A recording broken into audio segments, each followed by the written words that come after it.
Ever wished you could tweak website values on the fly with the grace of a magician? First, open Chrome DevTools by right-clicking on the element you want to modify and selecting Inspect, or by pressing F12. Find the CSS rule or JavaScript value you're interested in adjusting. It could be a font size, a margin, or even a JavaScript animation speed like opacity percentage. Click on the number to highlight it and make it editable. Now here is where the magic happens. Hold down your mouse on the number. Drag your mouse to the right to increase the value, watching in real time as the element on the web page adjusts accordingly.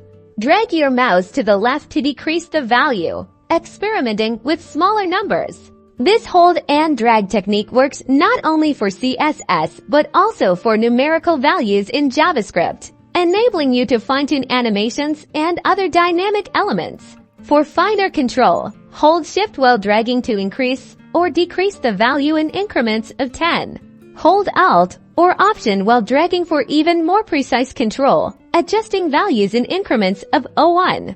And that's it, a simple yet incredibly powerful technique for perfecting your web development workflow directly within Chrome DevTools. Like and subscribe.